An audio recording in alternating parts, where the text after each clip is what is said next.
Now the next topic is machinery of semi-conservative mode of replication.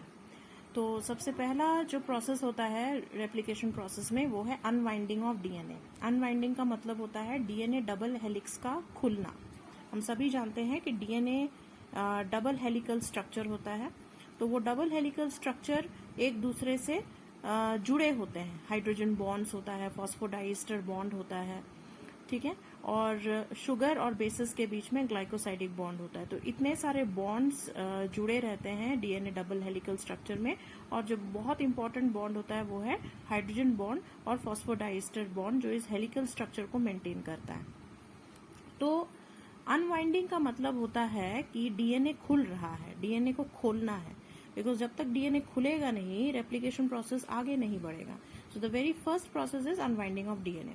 तो DNA खुलने के लिए हमने, चूंकि हमने पहले वीडियो में डिस्कस किया है डीएनए रेप्लिकेशन में इन्वॉल्व होने वाले एंजाइम्स, तो उनको आप अच्छे से पढ़ लीजिएगा, अदरवाइज आपको समझ में नहीं आएगा.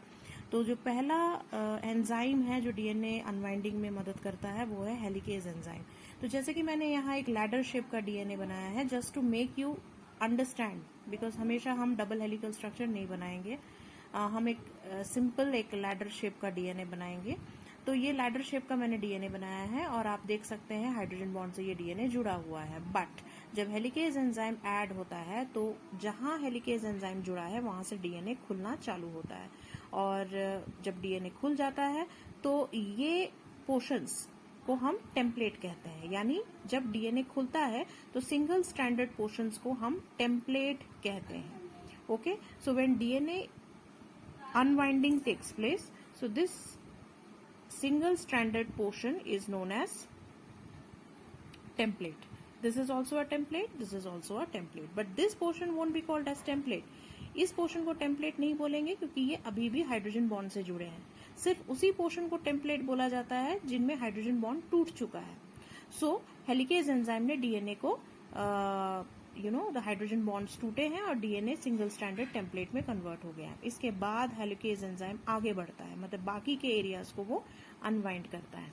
और इस तरीके का जो स्ट्रक्चर बनता है उसको बोलते हैं रेप्लिकेशन फॉर्क, क्योंकि ये जस्ट एक फॉर्क के आकार में दिख रहा है. सो जस्ट इसका एक रिजेम्बलेंस फॉर्क के जैसा है. So it is also known as replication fork.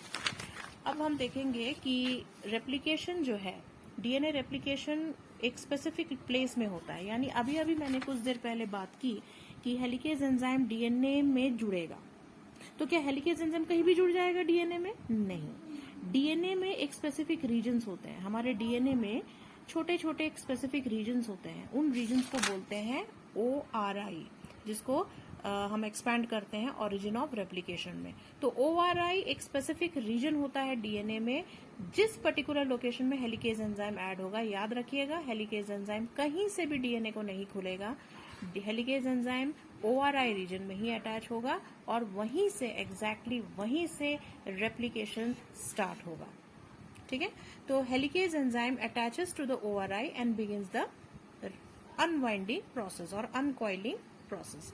एक चीज जो याद रखने वाली है, जिसको मैंने नोट में मेंशन किया है, कि यूकेरियोट्स में, जैसे कि अभी मैंने ORI के बारे में बात किया. ORI क्या होते हैं? स्पेसिफिक लोकेशंस ऑन डीएनए जहां से रेप्लिकेशन स्टार्ट होता है, या कह लो जहां से डीएनए खुलना स्टार्ट होता है. तो यूकेरियोट्स यानी हायर प्लांट्स हो गए, जो यूकेरियोटिक सेल और प्रोकैरियोटिक सेल्स के बारे में आप सभी जानते हैं. तो यूकेरियोटिक ऑर्गेनिजम्स जैसे एनिमल्स हो गए, हायर एनिमल्स हो गए, हायर प्लांट्स हो गए, मतलब एक बैक्टीरिया के सेल को छोड़ के, और एक सिंपल वायरस का तो अपना कोई सेल नहीं होता है, खैर एक बैक्टीरिया के सेल को छोड़ के बाकी जितने भी सेल्स हैं वो सब यूकेरियोटिक सेल्स में आते हैं. फंगस हो गया, और आपने जो किंगडम सिस्टम में पढ़ा है, फंजाई हो गया, और क्या प्लांटी हो गया, प्रोटिस्टास हो गए. तो ये सब यूकेरियोटिक ऑर्गेनिजम्स में आते हैं, एक्सेप्ट मोनेरा यानी बैक्टीरियल फैमिली, जहां सिर्फ बैक्टीरियाज पाए जाते हैं, वो सब प्रोकैरियोट्स में है.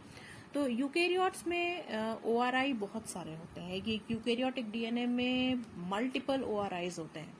तो जैसे कि अगर हम एक मान लेते हैं ये एक यूकेरियोटिक डीएनए है, तो इस यूकेरियोटिक डीएनए में मान के चलते हैं 3 ओआरआई रीजन है।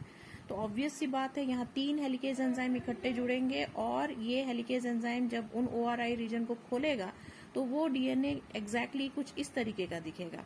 और ईच अनबाउंडेड रीजन मतलब जो खुला हुआ रीजन है वो एक बबल के जैसा दिखेगा and that is called replication bubble. हालांकि कंफ्यूज मत हो, रेप्लिकेशन बबल या रेप्लिकेशन फॉग में कोई अंतर नहीं है, ये जस्ट इनको इसलिए नाम दे दिया गया है क्योंकि वो ऐसा रिजेंबल करते हैं और इसका कोई पर्टिकुलर लॉजिक नहीं है। You can call it as a replication bubble और you can call it as a replication fog as you wish.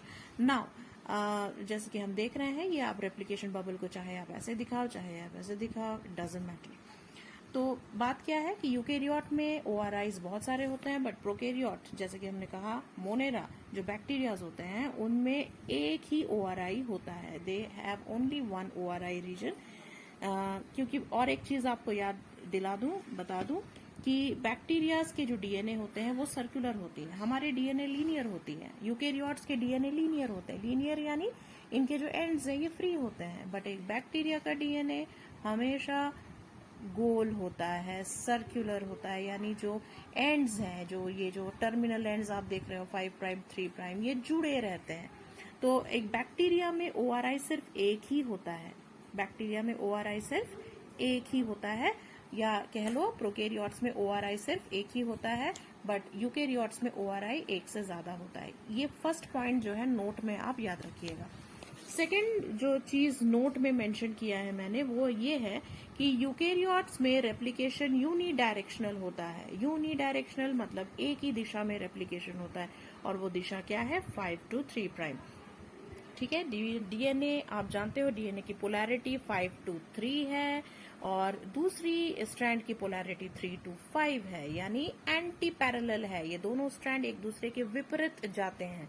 एक अगर 5 to 3 जा रहा है, दूसरा 3 to 5, मतलब ये 5 to 3 ये डायरेक्शन है, दूसरे स्ट्रैंड का 5 to 3 ये हो जाएगा। तो यानी both the strands are anti parallel. तो यूकेरियोट्स में जो रेप्लिकेशन होगा वो हमेशा एक ही दिशा में होगा and that defined direction is 5 to 3 prime. ये कुछ चीजें हैं जो याद रखनी पड़ेगी, आपको एकदम दिमाग में लॉक करना पड़ेगा, नहीं तो रेप्लिकेशन नहीं समझ में आएगा। और प्रोकैरियोट्स की बात करें, प्रोकैरियोट्स में रेप्लिकेशन जो होता है वो बाई डायरेक्शनल होता है। जैसे कि मैंने कहा एक बैक्टीरिया या प्रोकैरियोट का डीएनए जो होता है वो गोल होता है, वो सर्कुलर होता है और उनके एंड्स सील्ड होते हैं, इसीलिए ये मैटर नहीं करता रेप्लिकेशन कहीं से भी हो, रेप्लिकेशन चाहे यहाँ से हो या वहां से हो, कहीं से भी रेप्लिकेशन स्टार्ट हो सकता है। तो उनमें कोई ऐसा प्री डिफाइंड डायरेक्शन नहीं है। तो प्रोकैरियोट्स में रेप्लिकेशन बाई डायरेक्शनल होता है और उनमें जो रेप्लिकेशन होता है वो थीटा मोड ऑफ रेप्लिकेशन होता है। ये मैंने एडिशनली लिख दिया है, it is not so important for your board exam, but ये कॉम्पिटिटिव एग्जाम में जरूरी है और हायर स्टडीज में आप इसको पढ़ेंगे, तो फिलहाल आप इसको ज्यादा मत ध्यान दीजिए। प्रोकैरियोट्स में रेप्लिकेशन बाई डायरेक्शनल होता है, only this much information is enough. अब हम आते हैं यहाँ एक डीएनए को मैंने बनाया है, यहाँ आप देख सकते हैं। ये मैंने जस्ट आपको विजुअलाइज कराना चाहा है कि कौन कौन से एंजाइम इसमें पार्टिसिपेट करते हैं। वीडियो थोड़ा लंबा जा रहा है इसीलिए मैं वीडियो को शॉर्ट करके क्लिप कर रही हूँ।